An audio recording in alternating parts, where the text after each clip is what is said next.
नमस्कार. आजच्या वेळेत बघायचं येतं नवी गणित भाग 1 त्याच्यानंतर संकीर्ण प्रश्नसंग्रह 2 मधला प्रश्न क्रमांक दुसरा काय दिला आहे? खालील संख्या पी भागिले क्यू या रूपात लिहायचे, म्हणजे अंश आणि छेदच्या रूपात लिहायचे. आपल्याला दशांश चिन्हामध्ये दिले आहेत.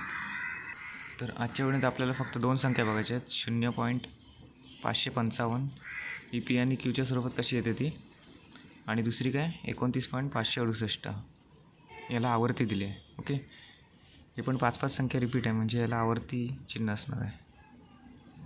तर आपण पहिलं गणित सोडूया आधी. 0.555 म्हणजेच काय असणार आहे ते 0.5.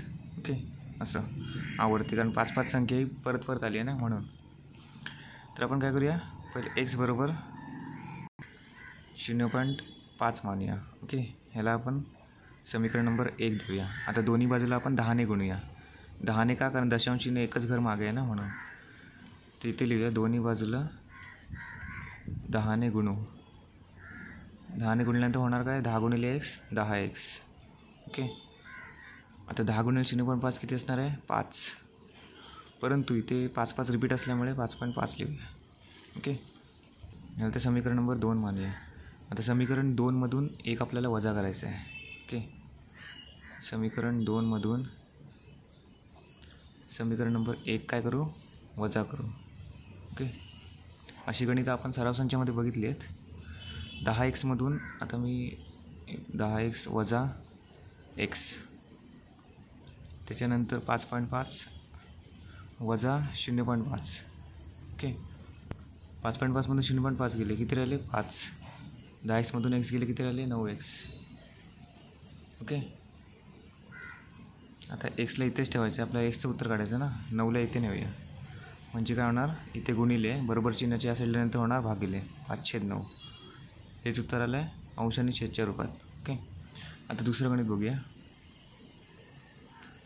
29.568 याला पण आवर्ती आहे, म्हणजे 568 संख्या ही परत परत आली आहे.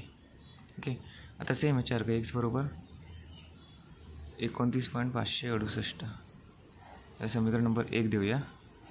आता दोन्ही बाजूला 10ने गुणायचं नाही आहे. इथे बघा दशांश चिन्ह 3 घर मागे, म्हणजे 1000ने गुणूया. दोन्ही बाजूला 1000ने गुणू. 1000ने गुणल्यानंतर काय होणार आहे, 1000 गुणिले x 1000x बरोबर.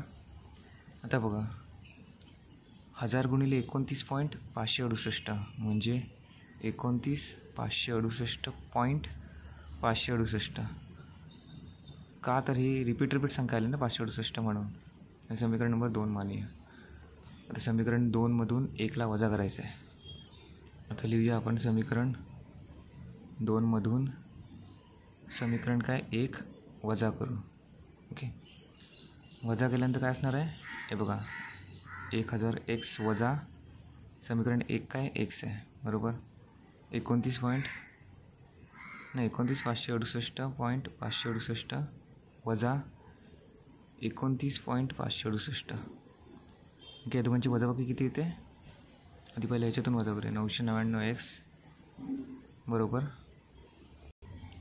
29,539 ह्यांची वजाबाकी येते. ओके, आता एक्सला इथेच ठेवायचं आहे. 999ला इकडे आणायचं, म्हणजे इथे गुणिले बरोबर चिन्हाच्या असल्यानंतर होणार भागिले, म्हणजे 29,539 भागिले 999. आता याला भागावर जात असेल तर घालून घ्यायचं आहे, नाही जात असेल तर तसंच ठेवायचं आहे. कुठल्या संख्येने याला भागावर जात नाही, त्याच्यामुळे आपण तसंच ठेवायचं. हेच उत्तर आहे आपलं. ओके, आता पुढची 2 गणितं नेक्स्ट व्हिडिओमध्ये बघूया. धन्यवाद.